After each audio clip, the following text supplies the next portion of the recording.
बिस्मिल्लाहिर्रहमानिर्रहीम। पहले तो मैं बहुत शुक्रगुजार हूँ जेनेक्स फार्मा का कि उन्होंने ये प्लेटफॉर्म दिया जहाँ से बैठकर हम आज स्ट्रेस और कोरोना पे कुछ बात कर सकें।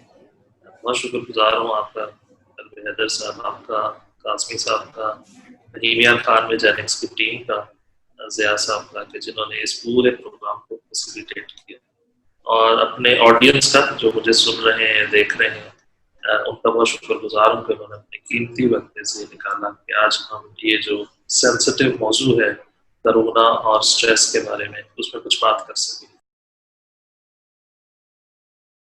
तो आज की जो टॉक है मेरी, वो कोरोना, जैसे कि आजकल आपको मालूम है कि कोरोना और कोविड-19 जिसको कहा जाता है, उसकी वजह से खास किस्म के हालात सिर्फ पाकिस्तान में नहीं पूरी दुनिया में पैदा हो चुके हैं, और उससे मुख्तलिफ किस्म के जो फैक्टर्स हैं वो सामने बनकर आ रहे हैं। तो मैं बहैसियत मेंटल हेल्थ प्रोफेशनल, साइकियाट्रिस्ट, आज मैं अपनी टॉक फोकस करूंगा कि कोरोना की वजह से जो ज़हनी कैफियत है वो क्या पैदा हुई हैं और उनसे कैसे बचाव मुमकिन है। एक हिस्ट्री अगर आप देखें तो दुनिया में जब जब भी कोई ऐसी पेंडेमिक आई है या वबा आई है जिसने पूरी इंसानियत को लपेट में लिया है, जैसे कि सार्स आया था, एक्यूट रेस्पिरेटरी सिंड्रोम की वबा आई थी, या उससे पहले जो ताउन की वबाएं हैं या मुख्तलिफ और किस्म की वबाएं हैं, उसकी सूरत में बहुत सारे नफ्सियाती अवामिल पैदा हो जाते हैं और आने वाले वक्तों में लोगों में मेंटल हेल्थ के इश्यूज बढ़ जाते हैं। तो इसी तरह कोरोना ने भी, जहां इंसान को बहुत सारे जगहों पर इफेक्ट किया है, असरअंदाज किया है, उसकी सबसे बड़ी एक इम्पॉर्टेंट जगह मेंटल हेल्थ भी है कि उसकी जो जहनी सेहत है वो इस वक्त कहाँ खड़ी है, और उस पर बात करना बहुत जरूरी है। इसलिए आज हम बात करेंगे कोरोना के ऊपर कि हमारी जहनी कैफियत क्या है और उनसे हम कैसे बचाव कर सकते हैं। ये है आज की मेरी टॉक, जिसके अंदर मैं चाहूँगा कि मैं शुरू करूँ उन चीज़ों के ऊपर जो कि दो तरह के फैक्टर्स आ सकते हैं। एक कुछ सेहतमंदाना होते हैं और कुछ गैर सेहतमंदाना नफ्सियाती कैफियत। हमें ये बात बहुत अच्छे तरीके से जानना चाहिए कि सेहतमंदाना नफ्सियाती कैफियत क्या है और गैर सेहतमंदाना नफ्सियाती कैफियत क्या है। तभी हम इदराक कर सकते हैं कि हम इस वक्त कौन सी कैफियत से गुजर रहे हैं। आया हम सेहतमंदाना कैफियत से गुजर रहे हैं या गैर सेहतमंदाना नफ्सियाती कैफियत से गुजर रहे हैं। इससे इदराक जब मुमकिन होगा, हम अपने आप को जान पाएंगे, तभी हम इसका एक बेहतर अपने तरीके से मैनेजमेंट कर सकते हैं, उसको बेहतर तरीके से अपनी मेंटल हेल्थ को बचा सकते हैं। तो जो गैर सेहतमंदाना नफ्सियाती कैफियत है, जिनमें हम टॉन्ट्स कहते हैं कि ये नहीं है, होनी चाहिए, होती हैं और हैं, बिल्कुल हैं, क्योंकि एक वबा है, और उसके बाद एक गैर सेहतमंदाना नफ्सियाती कैफियत का उभरना बड़ा लाजमी सा है, इससे इनकार मुमकिन नहीं है। और इसमें जो सबसे पहला रिएक्शन इंसान की नफ्सियात पर आ सकता है, आता है, और वो है खौफ, डर। अब खौफ क्या है? इसलिए हम इसको फोबिया नहीं कह सकते, इसको फियर कह सकते हैं, क्योंकि फियर जो है वो लॉजिकल भी होता है और इलॉजिकल भी हो सकता है। जो कि फोबिया है वो ऑलरेडी इलॉजिकल होता है।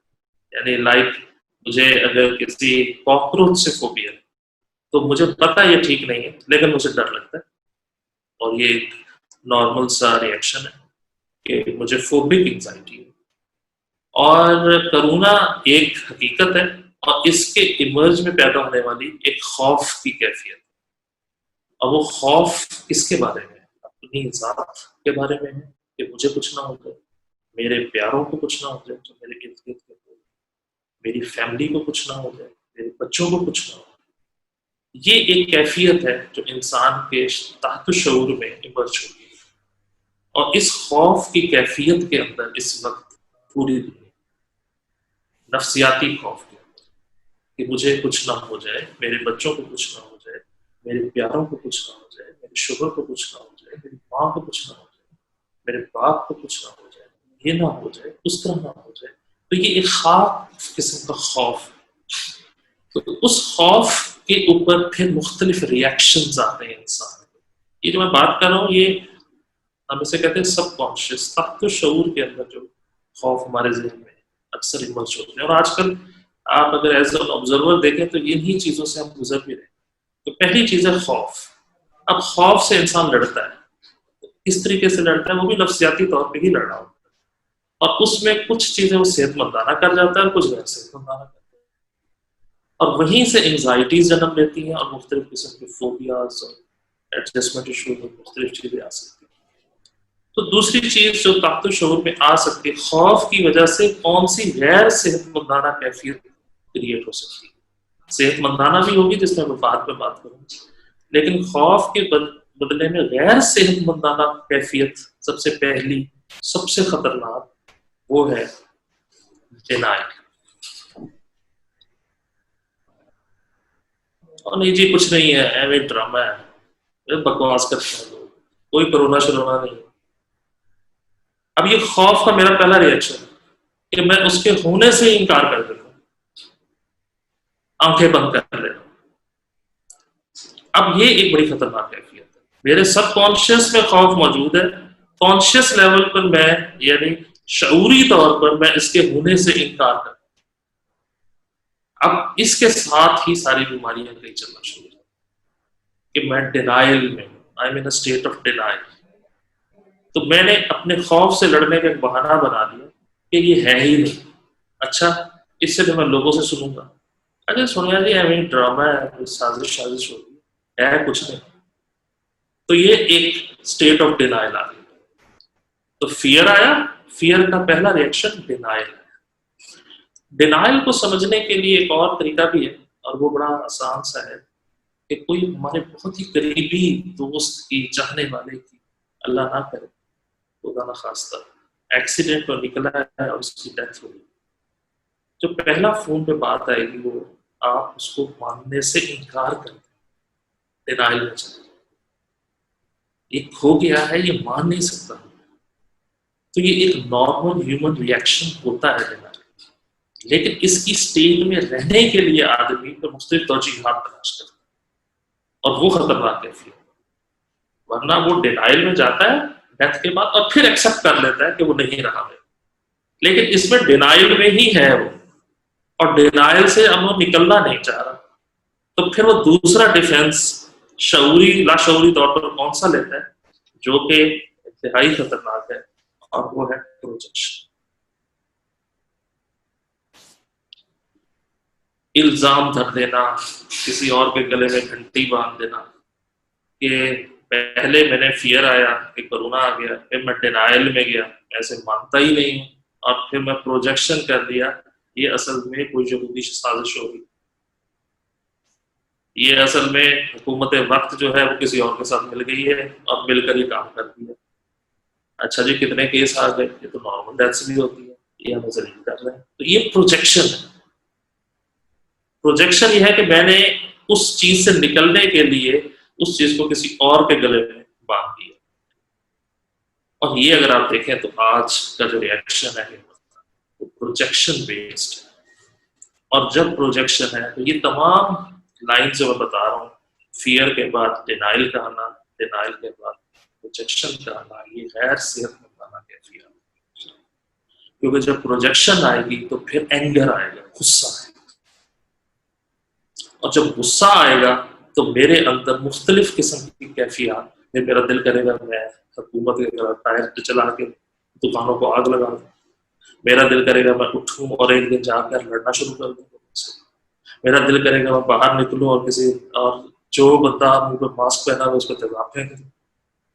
तो ये तमाम की तमाम चीजें प्रोजेक्शन के अंदर, और ये चीजें दुनिया में हुई हैं, आपके सामने ही है। जब जो पोलियो की मुहिम होती है तो उसके ऊपर भी प्रोजेक्शन के ऊपर बेस करता है कि लोग टीमें जाती हैं उनको जाकर पकड़ लेते कि मैं इसको मानता ही नहीं, डिनाइल में है, और फिर प्रोजेक्शन कर दी कि ये तो बेसिकली कहीं और की साजिश है, कतरों में उन्होंने कुछ मिला दी। इसी तरह कोरोना के साथ भी ये अनफॉर्चुनेटली ये हो रहा है। इसकी वजह से स्टिग्मा राइज कर, इसकी वजह से आज लोग खौफ में आ गए हैं कि मैं इसे मानता ही नहीं हूं और इसकी डिनाइल में चला जाऊं। तो ये गैर सेहतमंदाना कैफियत है जिसका मैंने जिक्र किया कि फियर के बाद प्रोजेक्शन का आना, डिनाइल में जाना, ये दोनों ही खतरनाक कैफियत जिससे मुख्तलिफ मेंटल हेल्थ के इश्यूज इमर्ज हो सकते हैं। और मेंटल हेल्थ से फिजिकल हेल्थ कैसे इफेक्ट होती है ये मैं भी आपको आगे बताने की कोशिश करूँ। सेहतमंदाना क्या हो सकते हैं, चलिए इसको दूसरी तरफ देख लेते हैं कि गैर सेहतमंदाना ये है तो सेहतमंदाना कैफियत क्या हो सकती है। तो वो है फियर आया लेकिन मैंने एक्सेप्ट कर लिया कि हाँ वाकई ये एक बीमारी है और इस बीमारी का ये बचाव के तरीके हैं और इनसे इस तरीके से बचा जा सकता है। कई दफा चीजों के आगे सर झुका देना ही आफियत है। इससे इंसान एक सुकून की कैफियत में जरूर आता है। वक्ती तकलीफ होती है तो फियर की तकलीफ, ये ना हो जाए, लेकिन अगर मैं उस चीज को मानूंगा नहीं, ये दुनिया है, ये जिंदगी है, जिंदगी के अंदर ये ऊंच नीच और कैलकुलेटर की तरह जिंदगी नहीं। आज सुबह का आदमी या रात को नहीं आएगा, तो it's all the game of इन जो है लेस प्रोबेबिलिटीज मोर प्रोबेबिलिटीज कि मैं अपनी जिंदगी को 2+2=4 की तरह नहीं चला सकता, या ये 3 हो जाएगी या 5 हो जाएगी, कभी जरूरत से ज्यादा मिलेगा कभी कम मिलेगा। तो इन चीजों को तस्लीम करना कि वाकईतन करोना है और इससे मैंने अपने आप को और अपने प्यारों को बचाना है। तस्लीम कर लेने से और ना तस्लीम कर डिनाइल से नुकसान क्या हो सकते हैं। तो हमें एक ट्रायंगल जरूर ज़हन में रखना चाहिए और वो है ये कि 3 तरह की तकलीफ हमें हो सकती हैं, जिस्मानी, नफ्सियाती और समाजी। जिस्मानी, कोरोना का अगर मैं ख्याल नहीं रखूंगा तो मैं बीमार हो सकता हूँ, मुझे कोरोना लग सकता है और इससे मैं माशरे में भी कोरोना फैलाऊंगा और पूरे माशरे को भी बीमार कर दूंगा। ये मैं सोचूं कि मेरे अपनी ज़ात की जो वाइब है वो नेगेटिव जा रही है, पॉजिटिव जा रही है, और अगर मैं इसका ख्याल रखूंगा तो इससे मैं अपने आप को भी बचा पाऊंगा और मुआशरे को भी बचा पाऊंगा और मुआशरे को भी बचा पाऊंगा, लोगों को भी बचा पाऊंगा। बहुत सारे लोग कहते हैं कि मरना तो है, तो जी मरना है लेकिन खुदकुशी हराम है। करुणा जाने इसका इलाज मुमकिन है जब तक अल्लाह ने जिंदगी रखी है उसको जिंदगी के असूलों के ऊपर गुजारे कि जिंदगी गुजारी कैसी है, एक खूबसूरत तरीके से या गैर खूबसूरत तरीके से। तो खूबसूरत तरीका यह है कि मैंने इसे माना और उसकी मुख्तलिफ किस्म की प्रिकॉशंस पे अमल किया, और अगर नहीं किया तो डिनाइल में चला गया तो क्या होगा, मेरे अंदर ही अंदर प्रोजेक्शन का एंगर, गुस्सा, तो उससे क्या होगा, मेरा मैदा खराब, मेरा दिल के अंदर यहाँ एक खास दिल की जगह पे पेन महसूस होना शुरू हो गया, मेरे मैदे में तेजाबियत, गैस, पट्टों में खिंचाव, तनाव, नींद उड़ गई, चिड़चिड़ापन आ गया, गुस्सा आ गया। प्रोजेक्शन है ना। अब देखें डिनाइल के साथ ही प्रोजेक्शन है। प्रोजेक्शन क्या है, अब मैं जाके हुकूमत को कुछ नहीं कह सकता, मैं जाकर अमेरिका को भी कुछ नहीं कह सकता, तो मैंने प्रोजेक्शन क्या करनी है, मैंने घर जाके बीवी पे हाथ उठाना, मैंने जाके बच्चे को मारना शुरू कर देना, मैंने जाके अपने वर्कर को मारना शुरू कर देना कि ये हाँ तू मुझसे पैसे लेने आ गया, इधर कोरोना लगा हुआ। तो ये जो सारा प्रोजेक्शन का साइकिल है वो ये है, क्योंकि मैंने प्रोजेक्शन का दुख ये है कि ये कमजोर पे निकलता है, ताकतवर के आगे तो मुश्किल हो रही होती है, तो कमजोर पर ही गुस्सा निकल रहा होता है। तो कमजोर क्या है, मेरे पास एक मरीज आया, वो बाप जो है वो माँ को मारता है, माँ बच्चे को मारती है, बच्चा कहाँ जाए। तो बच्चे ने क्या किया, उसने जाके टीवी तोड़ना शुरू कर। तो ये बिहेवियरल इश्यूज यहां से आना शुरू हो गए। तो प्रोजेक्शन, डिनाइल और फिजिकल इश्यूज ये मैं डिनाइल के साथ है, एक्सेप्टेंस के साथ नहीं है। एक्सेप्टेंस है तो मुझे अच्छा नहीं लग रहा यार, कोरोना हो गया, वो शहर में बड़ी रौनक होगी, चलो आ जाएगी यार, फिर आ जाएगी। तो ये डिनाइल के साथ है, एक्सेप्टेंस के साथ नहीं है। एक्सेप्टेंस के साथ वक्ती डिप्रेशन हो सकता है लेकिन लॉन्ग टर्म नहीं हो सकता। दूसरा इशू क्या है, इससे मेरे सोशल रिलेशनशिप्स कितने खराब। मैं बड़ा अच्छा बॉस हूँ, कोरोना आया, मैं डिनाइल में गया, प्रोजेक्शन करी जा रहा हूँ, तो मैं बुरा बॉस बन गया, मैं अच्छे बॉस से बुरा बॉस बन गया। लोग मुझे पसंद करते थे और कहते थे एक टेंशन आई है तो बंदा ही लेट गया, क्योंकि मैं इसे एक्सेप्ट ही नहीं कर पा रहा। मुझे नहीं पता, मुझे लग रहा है मेरी कंपनी बंद हो जाएगी, मुझे लग रहा है ये हो जाएगा। ये सारा कुछ क्यों हो रहा है? क्योंकि डिनाइल का डिफेंस से मिल रहा है। मैं एक्सेप्ट करता हूँ यार, 3 महीने 4 महीने मुश्किलात आ जाती हैं जिंदगी। ये कोई ऐसा काम नहीं है, जिंदगी में लोग मर भी तो जाते हैं, 3 3 महीने बिजनेस रोकना भी तो पड़ता है। कई दफा हम खुद भी तो बीमार पड़ सकते हैं, कई दफा लोग निकलते हैं उनका एक्सीडेंट हो जाता है, 4 4 महीने बेड पे पड़े रहते हैं। इससे क्या दुनिया रुक जाती है? जिंदगी रुक जाती है? नहीं रुकती ना, जिंदगी चलती है। जिंदगी का काम ही चलना है। कायम रहने वाली जात सिर्फ खुदा की है, बाकी हर चीज में फना होना है। तो ये समाजी रिलेशनशिप्स का बेस करते हैं मेरी मेंटल। साइकोलॉजिकल क्या होगा अब इन दोनों के साथ?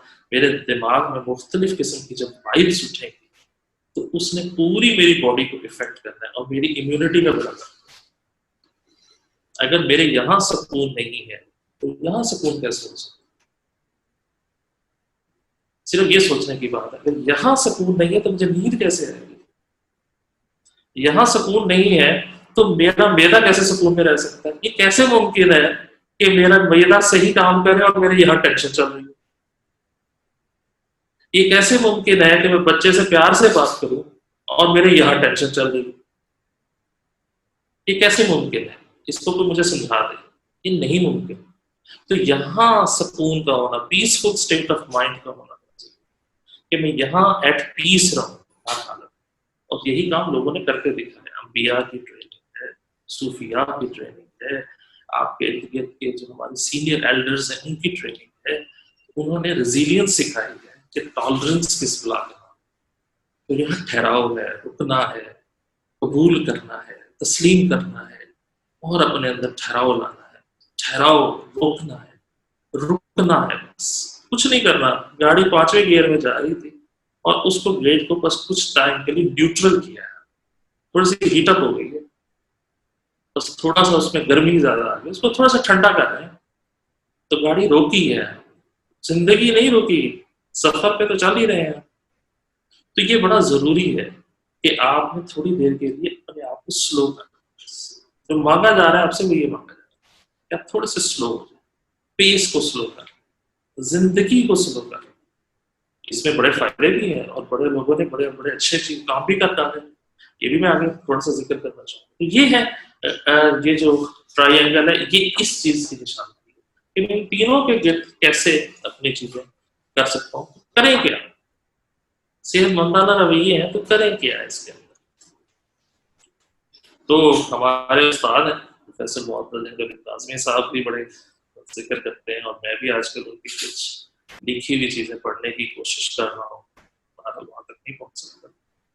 तो उन्होंने एक का बात की कि हर कोई इसकी बात नहीं करता, इम्यून सिस्टम, कि इसका एक शरबत बना ले और इसका एक टॉनिक बना के पी।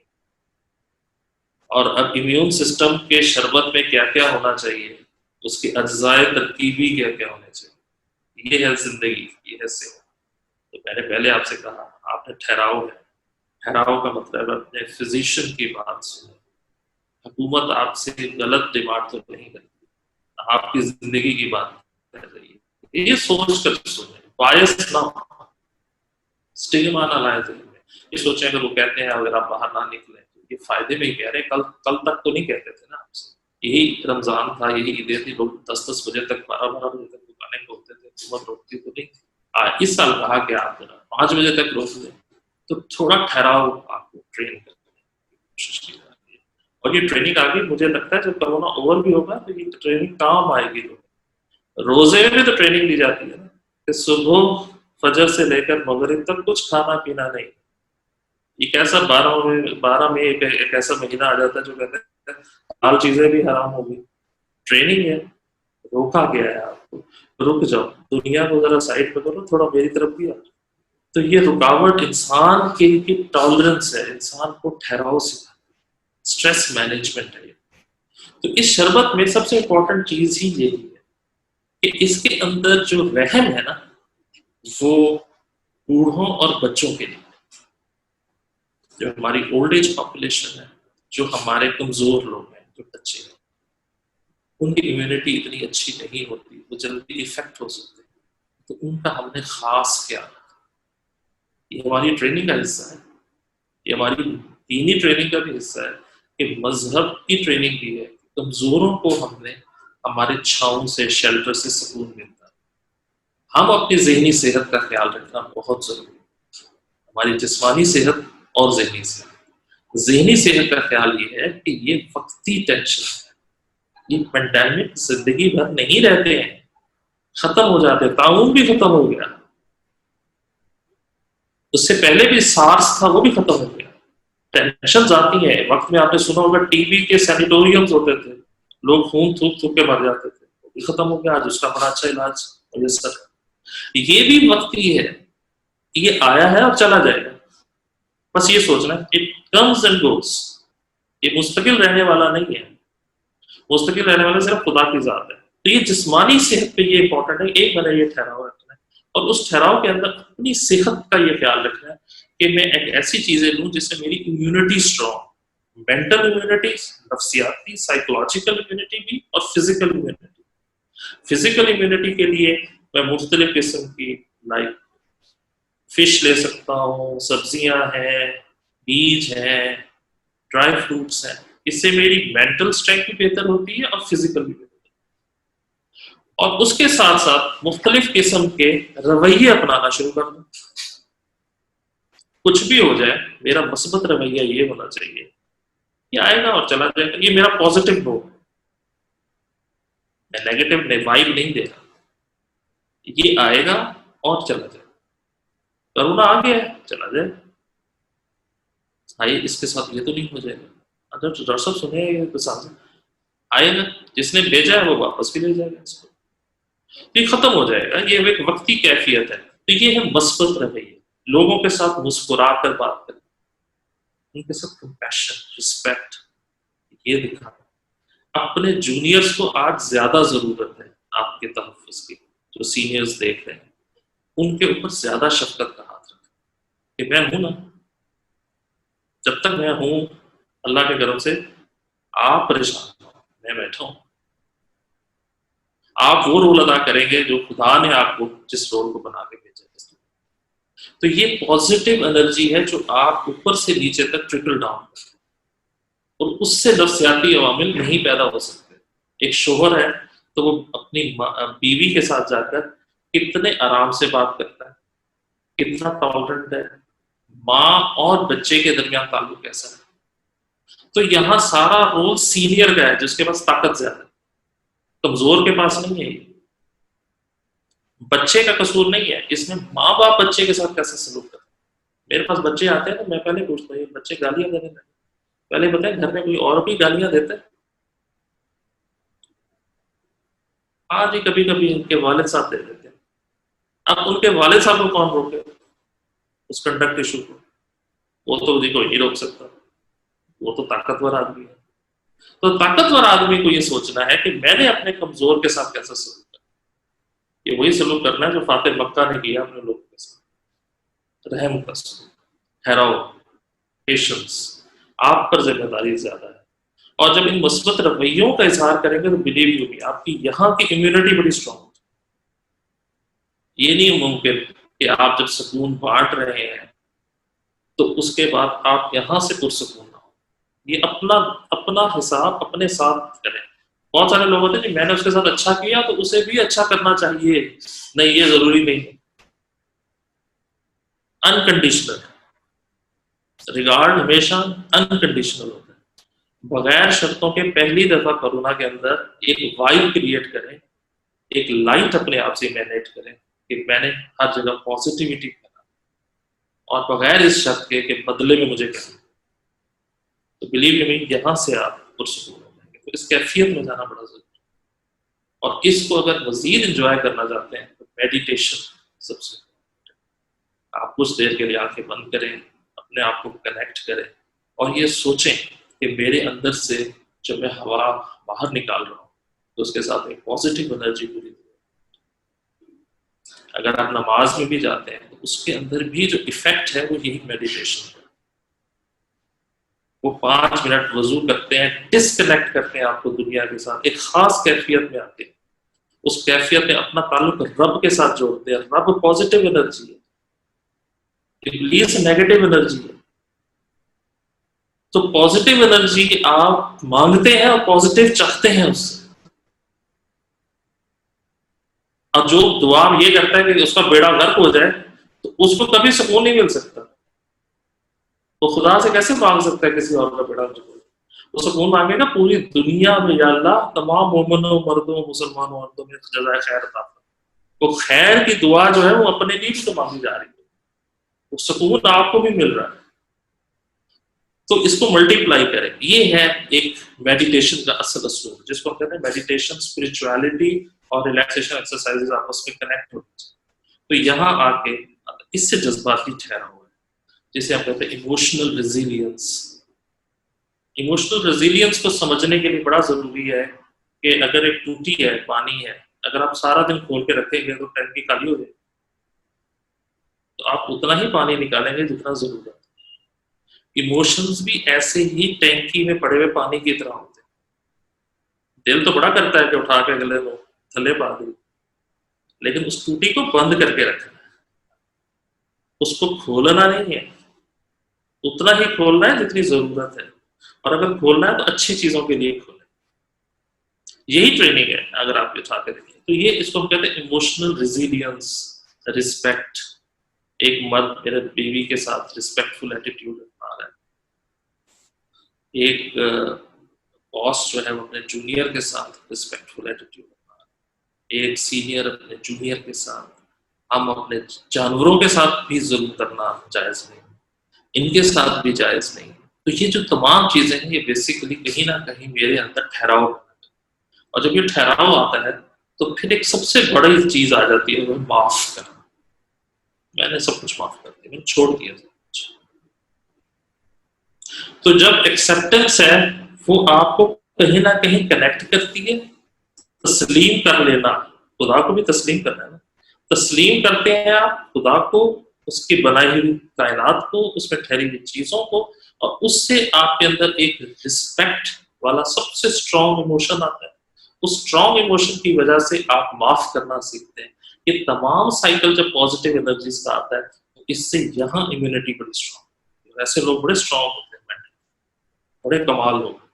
दुनिया में आप जितने बड़े लोगों की हिस्ट्री उठा के देखें, तो यहाँ से बड़े स्ट्रॉन्ग। पाकिस्तान और इंडिया की जब क्रिकेट टीम लड़ रही होती है, तो पाकिस्तान की बॉडी लैंग्वेज बता देती है मैच जीतने वाली है, हारने।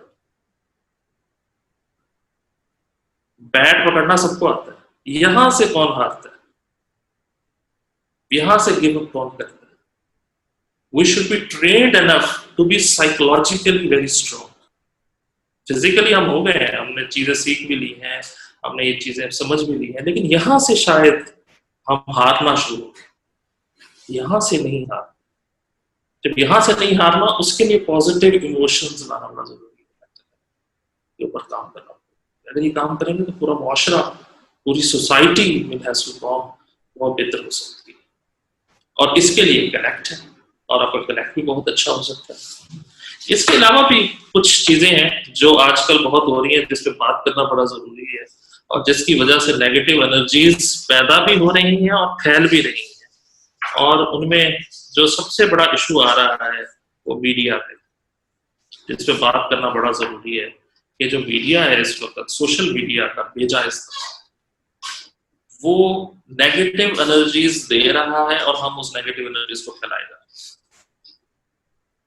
और उससे मुआशरे में एंगर फैलता जा रहा है, फ्रस्ट्रेशन आ रही है।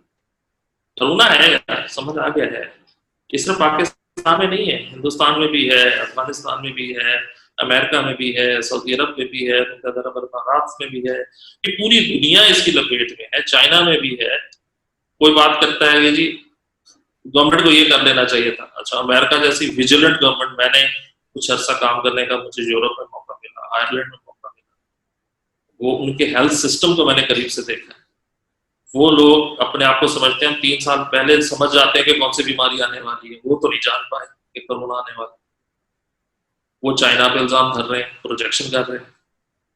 अगर आप देखते जाए दुनिया लेवल पे भी यही काम हो रहा है। अमेरिका कहता है चाइना ने करवाया, चाइना कहता है उसने कराया।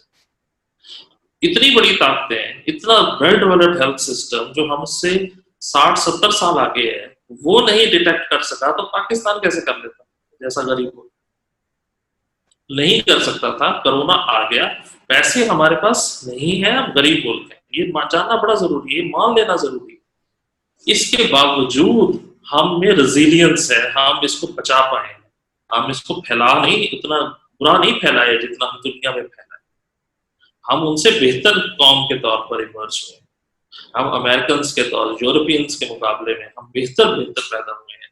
हमने ये शो किया है कि हम एक महज़्ज़ब कौम है, हम एक टेक केयर करने वाली कौम है। हमने जब हुकूमत ने कहा तो हमने अपनी दुकानें बंद कर ली, हमने ये चीजों पे अमल किया, हमने इसको तस्लीम किया। इसकी वजह से आज हम सुकून, आज के दिन, आज का मुझे नहीं पता कि आज हम ये करेंगे तो 3 हफ्ते बाद हमारी क्या हालात होंगे, लेकिन आज हम इसके सुकून में हैं कि हमने पिछले 3 हफ्ते बड़े अच्छे गुजारे।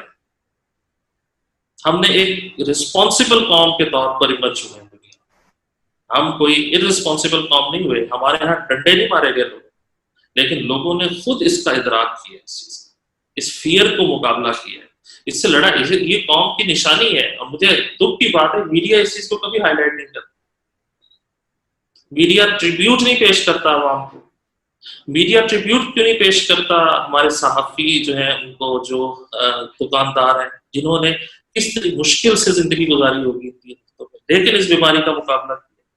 क्यों ट्रिब्यूट नहीं पेश करता फार्मास्यूटिकल के काम करने वाले मुलाजिमीन को? क्यों नहीं पेश करता शहरियों को?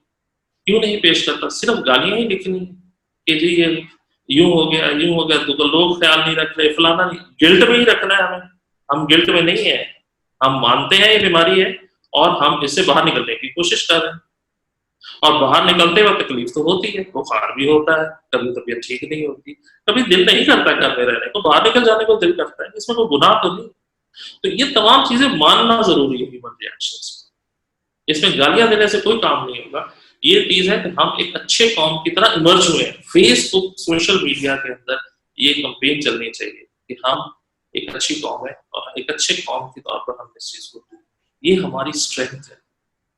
अपने आप को अगर हम गालियां देंगे तो दुनिया भी हमें गालियां देगी, हम अपनी तारीफ खुद करेंगे तो लोग हमारी तारीफ करेंगे, और इससे एक पॉजिटिव एनर्जी मुल्क की इमर्ज होगी पूरी दुनिया में कि हम एक अच्छे रिस्पॉन्सिबल सिटीजन है। तो मेरी ये टॉक है कि ये जो तमाम कोरोना के साथ एंजाइटीज हैं, डिप्रेशंस हैं, एडजस्टमेंट डिसऑर्डर्स हैं, कंडक्ट डिसऑर्डर्स हैं, बच्चों में जो इश्यूज आ रहे हैं, अगर आप देखते जाएं ये तमाम इन कैफियत के तौर पर इमर्ज हो रहे हैं। अगर हम अपने डिफेंसेस को बेहतर कर लें, सिर्फ इसकी एक्सेप्टेंस और उससे मैनेजमेंट पे चलना शुरू करते हैं, तो हम तमाम चीजों पर काबू पा सकते। नहीं करेंगे तो मुश्किल होगा। इससे इससे कोई फर्क नहीं पड़ता मुझे ओसीडी है या नहीं। हाँ, मुझे अपने नफ्सियाती मरीजों को, जो साइकाइट्रिक पेशेंट्स हैं, उनकी बड़ी कंसर्न है। जो ओसीडी के मरीज हैं उनके रिलैप्सेस बहुत बढ़ गए हैं, जिनकी एंजाइटीज हैं उनकी एंजाइटीज बढ़ी हैं। लेकिन मैं अपने ओसीडी के मरीजों को अक्सर ये कहता हूँ, अब आपको शायद लोगों को समझाना आसान हो जाए कि हाथ बार बार क्यों धोए जाते, तो वो क्यों बेचारे बार बार हाथ धोते। आज उनको शायद दुनिया उनकी समझ सके बात, जो शायद कल तक वो स्टिग्मा थे। आज उनको समझाया कि कोरोना नजर नहीं आता लेकिन फिर भी हाथ धोना पड़ता है। इसी तरह हमारा मरीज दिन रात इस कैफियत से गुजरता है। तो ये जानना भी जरूरी है, कोई चीज स्टिग्मा नहीं है, ये याद रखिए। स्टिग्मा लानत है, स्टिग्मा को याद भी ना करें। स्टिग्मा कमजोर लोगों पे लगाया जाता है। स्टिग्मा एक औरत जो है, जो लड़कियां पैदा करती है उस पर लगाया जाता है कि तो बेटा नहीं पैदा करती, ये स्टिग्मा। स्टिग्मा क्या है कि ये नफ्सियाती मरीज है। स्टिग्मा क्या है, मुझे कोरोना हो गया। स्टिग्मा क्या है कि तू गरीब आदमी है, तू खारी है। तो स्टिग्मा से बचना है, रिस्पेक्ट देनी है सोसाइटी को, कमजोर को रिस्पेक्ट देनी है। जो ही आप कमजोर को रिस्पेक्ट देंगे, स्टिग्मा खत्म हो जाएगा। तो इन चीजों को मानने की जरूरत है। बड़ा इंपॉर्टेंट क्वेश्चन है कि जिनको हम कहते हैं कि जिनमें साइकोपैथिक या सोशियोपैथिक एटीट्यूड, जो कि जिसकी मैंने भी बात की, कंडक्ट डिसऑर्डर की, वो लोग जिनमें क्रिमिनल टेंडेंसीज ज्यादा होती है। क्रिमिनल टेंडेंसीज से मुराद है कि जिनमें नेगेटिव बिहेवियर्स को मैनिपुलेट करने का की ट्रेनिंग होती है, जो नेगेटिव बिहेवियर्स को मैनिपुलेट करना चाहते हैं। ये अनफॉर्चुनेटली क्राइम जहां होगा वहां ड्रग्स भी होंगी, और जहां ड्रग्स होंगी वहां इनइक्वालिटी और गुर्बत होगी। ये 3 चीजों का ट्रैक है। तो पॉवर्टी, ड्रग्स और साइकोपैथ्स और सोशियोपैथ्स। तो इसलिए यूएन ने जो एक क्रिमिनल जस्टिस सिस्टम बनाया, उसमें जो एक पूरा ब्रांच बनाई है वो ड्रग्स एंड क्राइम की बनाई है। तो उनकी टेंडेंसीज बढ़ सकती हैं, बिल्कुल, क्योंकि क्यों नहीं बढ़ सकती। प्रोजेक्शन जो है वो एक साइकोपैथिक एटीट्यूड, जिसका भी मैंने डिफेंस कर सकता। जब डिनायल में आदमी आता है, प्रोजेक्ट करता है, तो वो साइकोपैथ हो सकता है। हर आदमी है जो हुकूमत नहीं करेगी, अच्छा जी ये होगा, उससे क्या हो रहा है कि बहुत सारी आप मूवमेंट्स शुरू हो जाती हैं, बहुत सारी इंस्टिगेशन शुरू हो जाती हैं, बहुत सारे ऐसे रवैये पैदा करने की कोशिश की जाती है जो स्टेट के लिए, मुल्क के लिए बड़े खतरनाक। क्राइम्स के रेट बढ़ सकते हैं इसके दौरान, और उसकी तवज़ी ये ली जाएगी कि पैसे नहीं है। तो ये साइकोपैथिक एटीट्यूड बढ़ना बहुत प्रेवलेंस है। उस पर आने वाली जब स्टडीज होंगी तो उसमें समझ आ जाएगी कि इसके बाद कितने इश्यूज बढ़े, ये भी समझ आ जाएगा। तो ये बड़ा इंपॉर्टेंट इफेक्ट है, और मेरा ख्याल है कि it should be highlighted. That's why कि इस पे एम्फसाइज किया जा रहा है कि इस पे जब काम किया जाए मेंटल हेल्थ, तो एक अच्छे रवैये भी मुआशरे में बन सकते।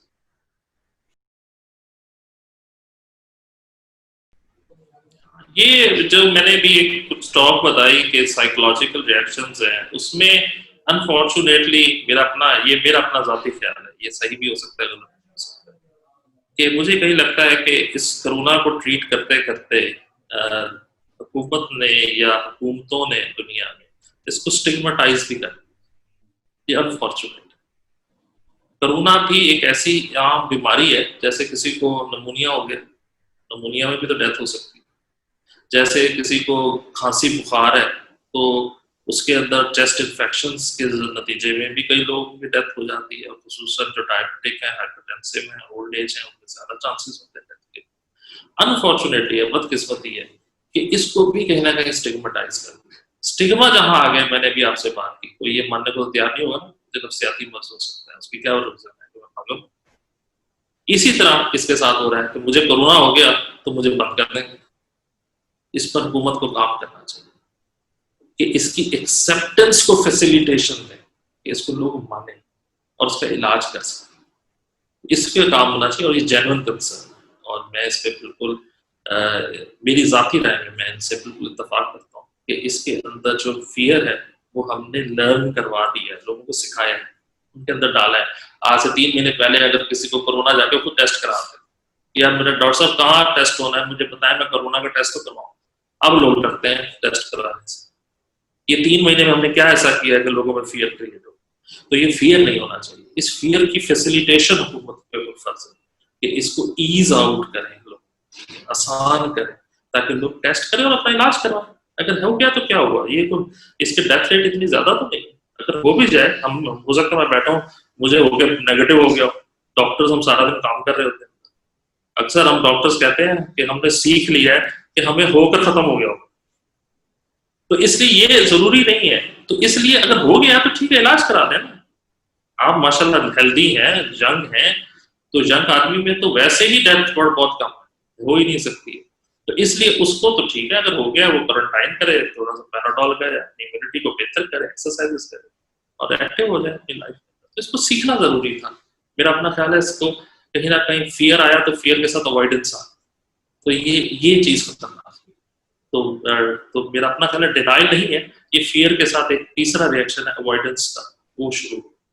तो इसके ऊपर गवर्नमेंट को काम करना चाहिए, इसको फैसिलिटेशन।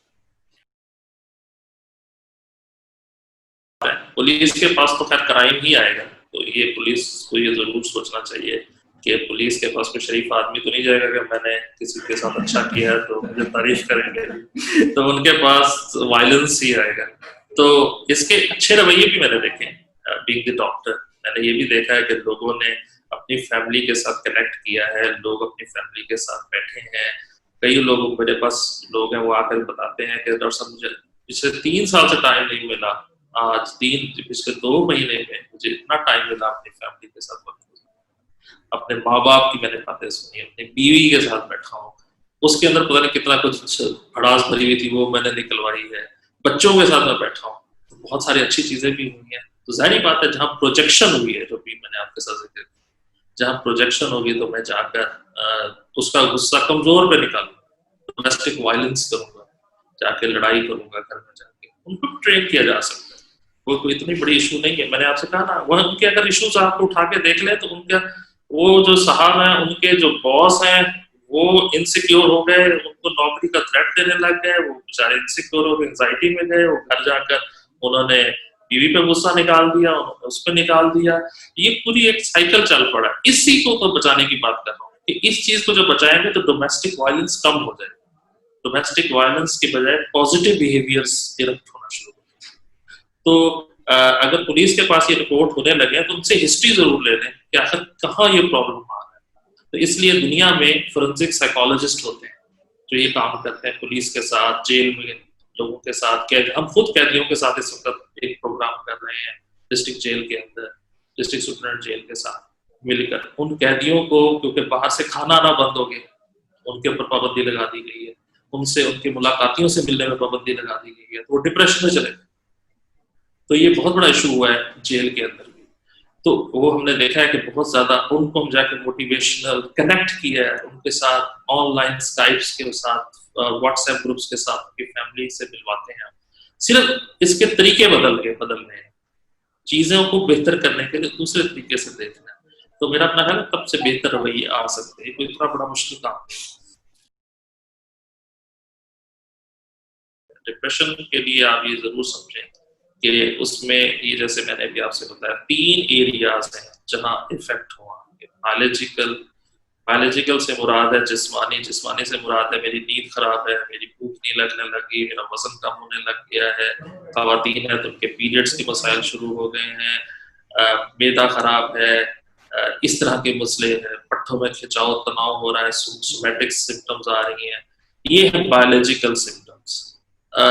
और सोशल लेवल पर मेरा काम करने को दिल ही नहीं करता, मेरा उठने को दिल नहीं कर रहा, मेरा शेव करने को दिल नहीं कर रहा, मेरा लोगों से मिलने को दिल नहीं कर रहा, मैं रोज पहले कपड़े बदलता था, मैं नहीं बदलता। ये सोशल लेवल पर फंक्शनिंग मुतासर हो रही है। और एक साइकोलॉजिकल है, मेरे अंदर खास किस्म का चिड़चिड़ापन आ गया है, हर चीज को सिनिकल हो गया हूँ, हर चीज का नेगेटिव जो है प्रोस्पेक्टिव देखने लग गया हूँ। तो ये जो तीनों चीजें मिलकर तकरीबन अलामात रहे और तकरीबन 2 हफ्ते या 2 हफ्ते से ज्यादा रहे, फिर हम उसे कहते हैं ये डिप्रेशन। नॉर्मली भी इंसान डेली में डिप्रेशन हो सकता है, लेकिन वो डिप्रेशन नहीं होता। उसके लिए तो ये साइकोलॉजिकल है। अगर इस तरह की कोई अलामात है तो फिर साइकाइट्रिस्ट को जरूर कंसल्ट करना चाहिए और उसमें देखना चाहिए कि अगर कुछ दवाइयां कुछ हिस्से के लिए या साइकोथेरेपी या दोनों चीजें मिलाकर उससे बेहतर तौर पर निकला जा सकता है। सोशल मीडिया प्रोजेक्शन ही है। प्रोजेक्शन से मुराद ये है कि मैं इधर की बात उठा के उधर फेंक देता हूँ, यानी कि जैसे सास बहू की लड़ाइयां होती है ना घर के अंदर, कि मैंने इधर की सुनी और उधर फेंक दी, उधर से नेगेटिव सुना उधर नेगेटिव फेंक।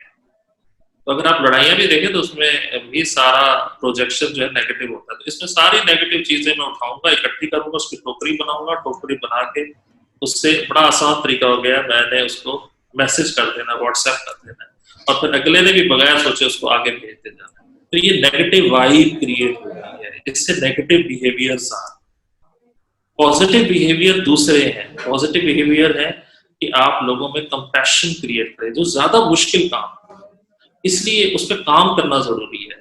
तो उस पर काम करना जरूरी है ताकि एक सोसाइटी में सपोर्ट ग्रुप्स बना सकते हैं। आप व्हाट्सएप के अंदर सपोर्ट ग्रुप्स बना सकते हैं जहां से पॉजिटिव वाइब्स का एक मटीरियल्स जो है हो सकते हैं, ताकि लोगों में बेहतर रवैये आ सके। हमारा काम है एंड यूजर, ये है आम आदमी को रिलीफ साइकोलॉजिकली मिलना चाहिए। तो उस चीज को सोचना बड़ा जरूरी है। हमारे साथ है, मैं खुद मीडिया का फोकल पर्सन हूँ शेख ज़ैद का। मैं यहाँ देखता हूँ कि मीडिया मुझसे सिर्फ ये जानना चाहती है कि कितनी डेथ्स हो। मैं उनसे पूछता हूँ कि कभी ये भी जान लें कि कितने लोग ठीक हुए, तो उनको कोई कंसर्न नहीं है इन चीजों से। तो शायद उनके रोजगार इससे भी वाबस्ता है, तो इसलिए उनको अपनी थोड़ा सा अपने आप को बेहतर करना चाहिए लोगों के लिए, in the better interest of the society. क्योंकि ये एक पेंडेमिक है, वबा है, जिससे पूरी दुनिया इफेक्ट हुई है। मैं इंडियन मीडिया को अक्सर बड़ा क्रिटिसाइज करता हूँ, लेकिन मैं जब इन दोनों में देखता हूँ तो मुझे बड़ा उनमें पॉजिटिव चेंज उनके मीडिया में लगती है कि वो कोरोना के ऊपर आवाम को डिप्रेस नहीं होने देते। तो हम भी शायद ये चीज सीख सकें कि हम भी अपने कौम को डिप्रेस ना हो, गिरने ना दें, खड़ा रखें। तो ये हमारी फौज है, फ्रंट लाइनर्स है। बड़ा इम्पोर्टेंट है। आज हम शायद एक बड़ी लंबी चौड़ी मीटिंग इसी पे करके आए हैं कि हमारे जो डॉक्टर्स हैं, जो हाइपरटेंसिव हैं, डायबिटिक हैं और उनकी कोरोना में ड्यूटीज लग रही हैं, तो उनके साथ वो क्या करें। आज हम सुबह 2-3 घंटे इसी चीज पे मीटिंग होती है, इसी चीज पे राय ली गई। तो ये चीजें बड़ी इंपॉर्टेंट है कि अगर आप हाइपरटेंसिव है और डायबिटिक है तो इम्यूनिटी कॉम्प्रोमाइज्ड है और कोरोना के अंदर, वायरस के अंदर इफेक्ट ज्यादा हो सकता है, तो आपको अपना ज्यादा ख्याल से रखने का मतलब है कि अपनी सेहत, जिस्मानी का भी और ज़हनी सेहत दोनों का बड़ा अच्छा ख्याल है। इदारे को भी इसका ख्याल रखना चाहिए, लेकिन हम इस चीज पे कभी भी राजी नहीं है कि अवॉइड करें आप ड्यूटीज को। कुछ ना कुछ काम करने से एक नफ्सियाती तौर पर सेटिस्फेक्शन रहती है कि मैं माशरे का इफेक्टिव शहरी हूँ, मेरा कोई इफेक्टिव रोल है, ये मेरे अंदर एक वो है। अगर आप लोगों में डिप्रेशन देखें तो ये है कि मैं सारा दिन घर बैठ गया, घर बैठ गया हूँ मैं, मुझे लगता है कि मैं जो बड़ा कल तक बिजी आदमी था, आज एकदम मेरे पास कुछ भी नहीं है काम करने को, ये मेरी नेगेटिव वाइब आ गई ना मेरे ऊपर। तो अगर मैं थोड़ा सा काम करता हूँ, मैं अगर 5 मरीज आगे देख लेता हूँ सपोज, या मैंने अपने आप को इतना रिस्ट्रिक्ट कर दिया, इससे मुझे ये लगता है मैं एक डॉक्टर हूँ और मेरी इफेक्टिविटी चल रही है और इससे मेरी मेंटल हेल्थ बहुत बेहतर होती है। तो थोड़ा बहुत काम कर लेने से बेहतर ये है कि आपके मेंटल हेल्थ की जो फंक्शनिंग है वो आपके साथ रहती है, वरना वो भी डिप्रेस हो जाती है। तो ये जरूर कहूंगा आप काम करें, लेकिन अपना ख्याल जरूर रखें, जिस्मानी भी और इनका भी। इम्यूनिटी आप में कॉम्प्रोमाइज है, इसके ऊपर इम्यूनिटी पे ज्यादा काम करने की जरूरत है। डाइट अपनी ज्यादा अच्छी रखें, अपने ब्लड प्रेशर को कंट्रोल रखें, ज्यादा वर्कलोड ना लें। इस पर आप अपने बॉस से बात कर सकते हैं, उतना काम करें जितना आप कर सकते हैं, उससे ज्यादा ना करें, बल्कि उससे कम करें तो भी कोई एतराज नहीं। तो ये जरूरी है अपनी सेहत का सबसे इम्पोर्टेंट चीज है, उसका जरूर।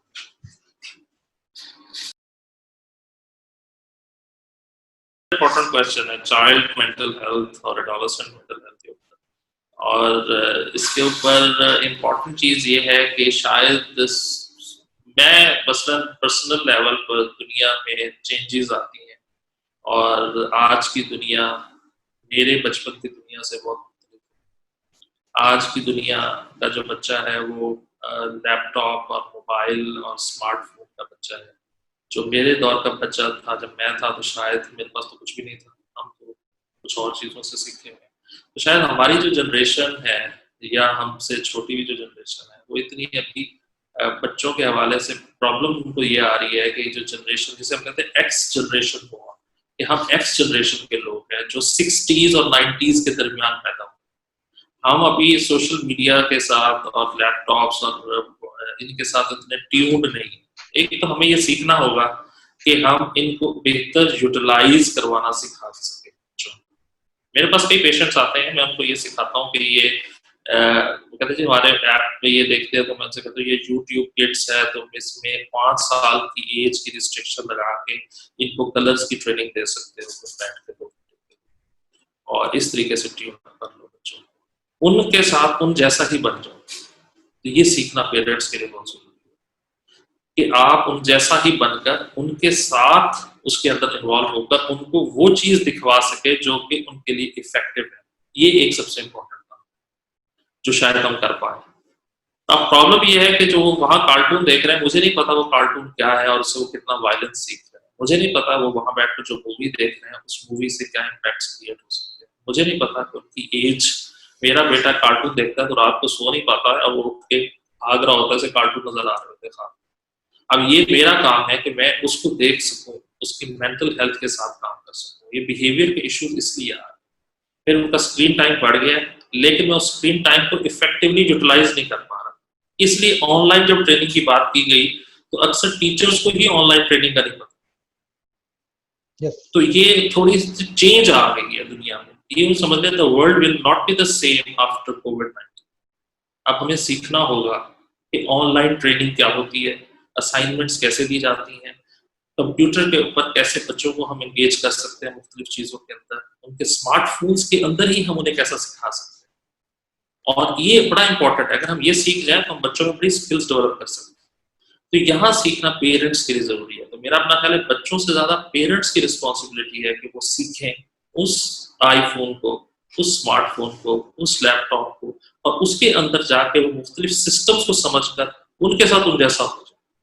तो फिर मेरा ख़्याल है एक अच्छी अलाइनमेंट क्रिएट हो जाएगी और एक बेहतर इफ़ेक्टिव बच्चे पैदा हो सकते हैं।